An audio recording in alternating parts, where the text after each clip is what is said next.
disseram que a corrupção no Brasil tinha um fim. Depois disseram que tinha um culpado. Depois disseram que a justiça tinha vencido. Mas e se nada disso fosse verdade? E se cada escândalo, cada prisão, cada absolvição e cada retorno ao poder não fossem falhas, mas etapas perfeitamente previsíveis de um mesmo mecanismo? Este documentário não começa com um crime, começa com um pacto. Um pacto que nunca foi assinado, nunca foi votado e nunca foi admitido, mas que sustenta a política brasileira há décadas. O pacto de que o sistema pode ser questionado, pode ser exposto, pode até ser abalado, mas nunca desmontado. Porque quando tudo parece corrupção, talvez o verdadeiro escândalo seja outro: a normalização absoluta do funcionamento do poder. Para entender essa história, é preciso voltar antes das manchetes, antes dos processos, antes das delações. É preciso voltar a um Brasil que ainda acreditava que o problema estava nos homens, não na estrutura. Luiz Inácio Lula da Silva não nasce como político, ele nasce como símbolo. Um corpo que carrega a biografia de um país desigual, um retirante nordestino, analfabeto na infância, operário mutilado pela indústria, líder sindical em confronto direto com uma ditadura militar. Sua trajetória não é construída em gabinetes,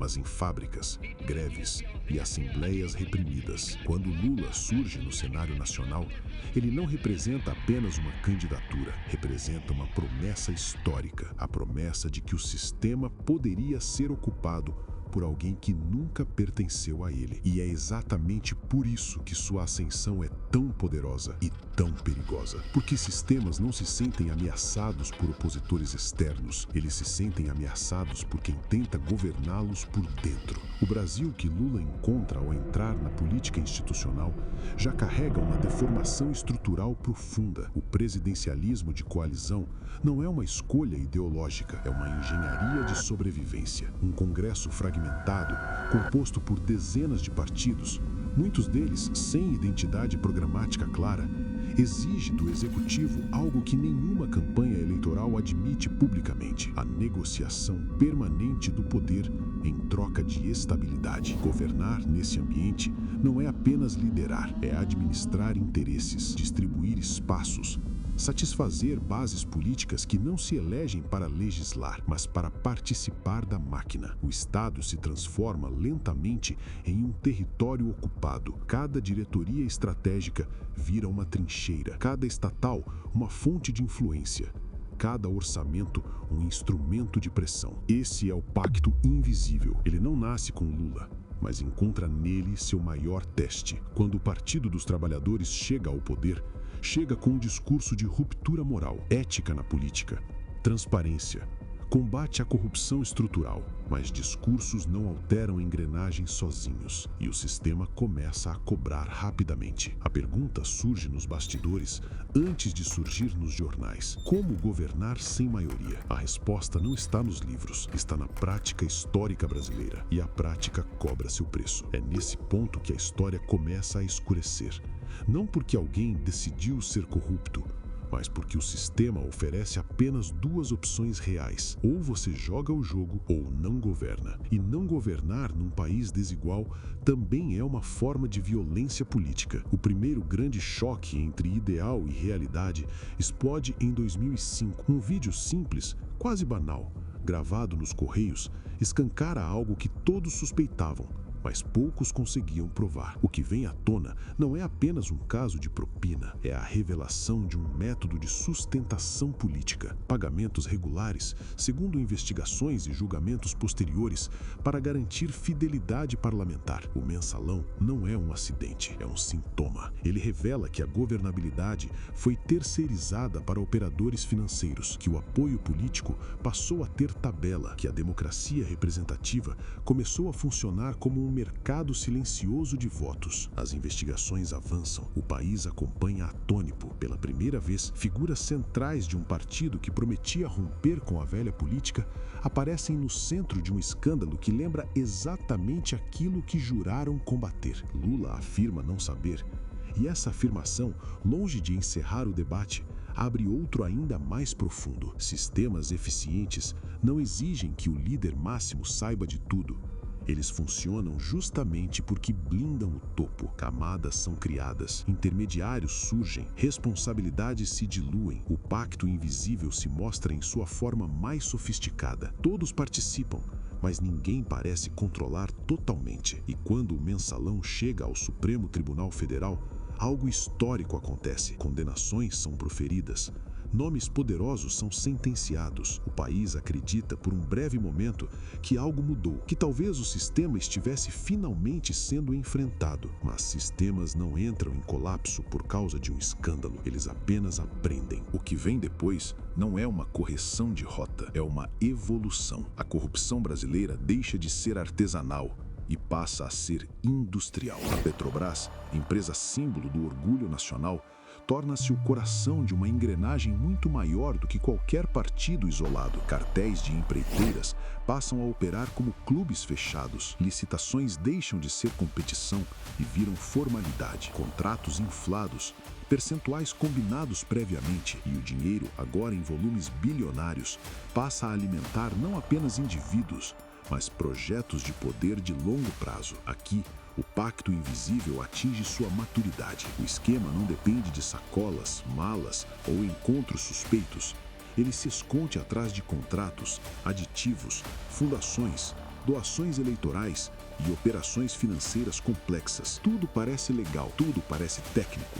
Tudo parece distante do cidadão comum e é exatamente por isso que funciona. Quando a Operação Lava Jato surge, ela não começa investigando política, ela começa investigando lavagem de dinheiro, imposto de gasolina, um doleiro, um rastro financeiro. E pouco a pouco, esse rastro leva ao coração do Estado. O que se revela não é apenas corrupção, é um modelo de governança paralela. Delações se acumulam, executivos confessam, diretores de estatais detalham esquemas. O volume de informações é tão grande que o país entra em estado de choque. Pela primeira vez, o brasileiro médio começa a perceber que não se trata de um partido, um governo ou um presidente. Trata-se de algo muito maior. Lula novamente surge como centro gravitacional, não como operador direto, mas como figura cuja influência atravessa toda a estrutura. Seu nome aparece em depoimentos, em relatos, em narrativas de bastidor. Ele é citado como beneficiário indireto, como referência, como alguém que sabia ou que não precisava saber. E então,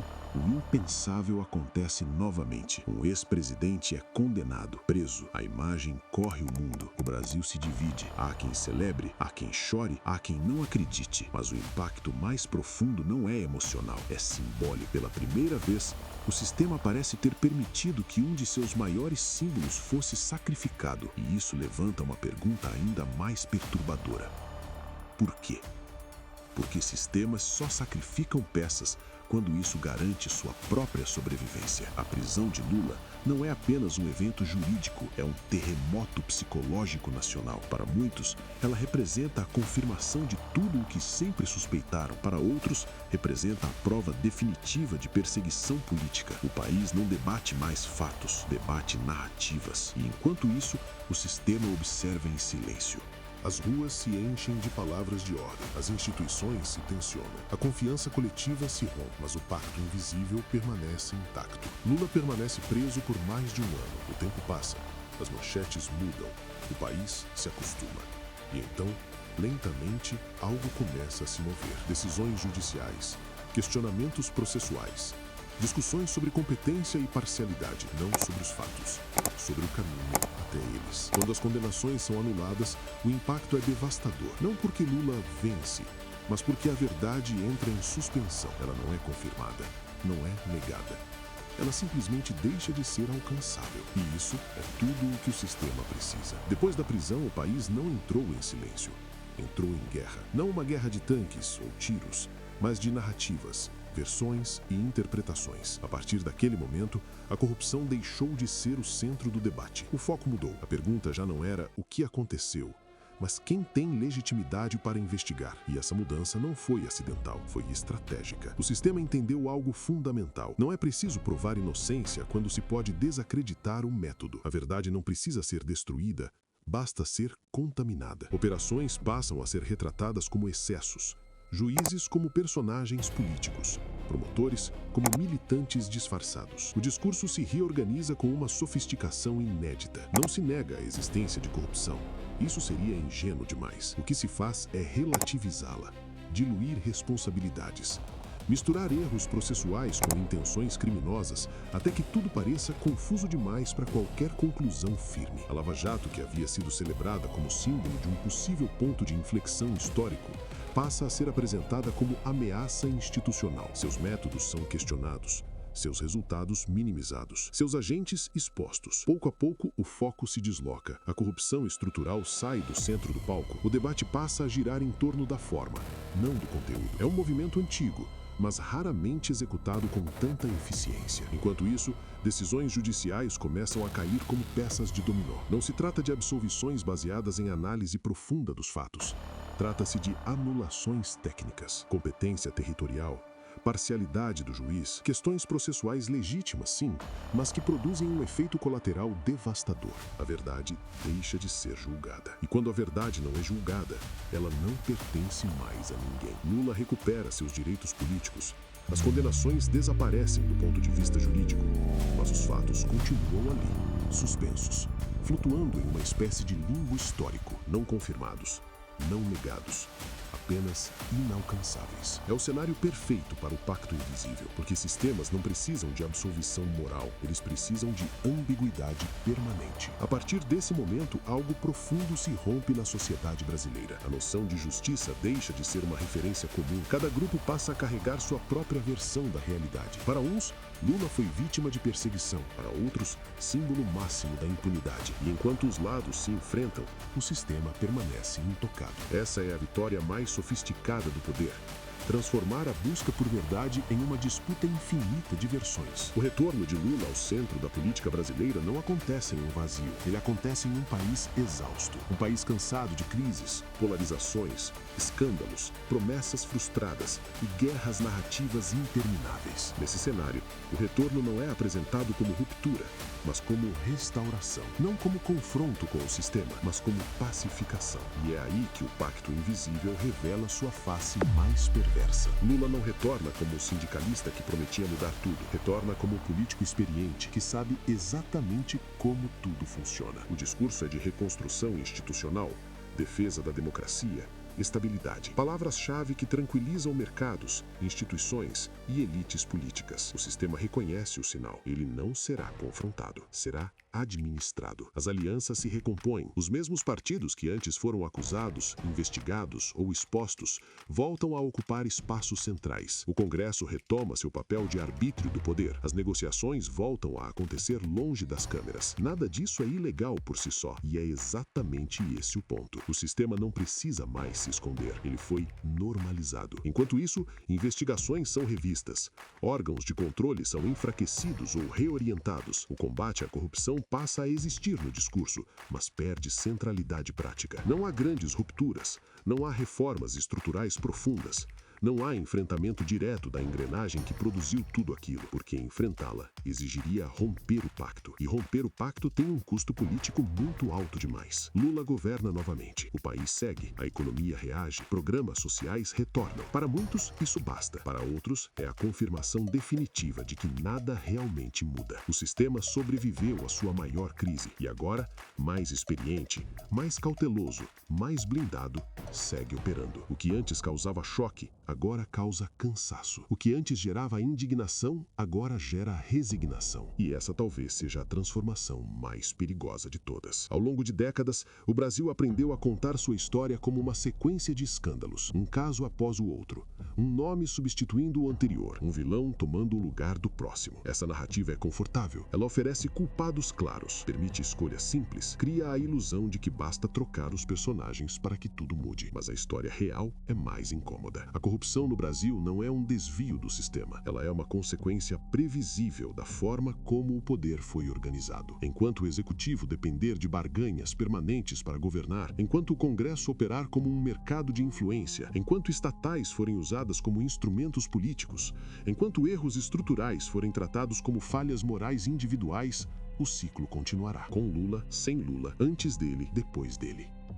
Talvez a pergunta mais honesta nunca tenha sido se Lula é herói ou vilão. Essa pergunta empobrece o debate, reduz uma engrenagem complexa a um julgamento emocional. A pergunta que realmente importa é outra. Por que o Brasil aceita repetidas vezes um sistema que transforma crises em rotina e escândalos em paisagem? Por que a indignação sempre dura menos do que o tempo necessário para mudar a estrutura? Por que a memória coletiva se dissolve tão rápido? Por que o esquecimento se tornou uma estratégia política tão eficiente? O Brasil não vive um ciclo de corrupção, vive um ciclo de esquecimento. E enquanto esquecer for mais fácil do que reformar, enquanto narrativas forem mais importantes do que fatos, enquanto lados forem mais importantes do que estruturas, o próximo escândalo não será surpresa. Ele já está sendo preparado, em silêncio, nos bastidores, sem câmeras, como sempre foi. Este documentário não pede que você escolha um lado. Ele pede algo mais difícil, que você não esqueça. Questione versões, compare histórias, desconfie de soluções simples para problemas estruturais. Apoie a memória histórica, porque sistemas só mudam quando a sociedade se recusa a esquecer. E esquecer no Brasil nunca foi um acidente, sempre foi parte do pacto.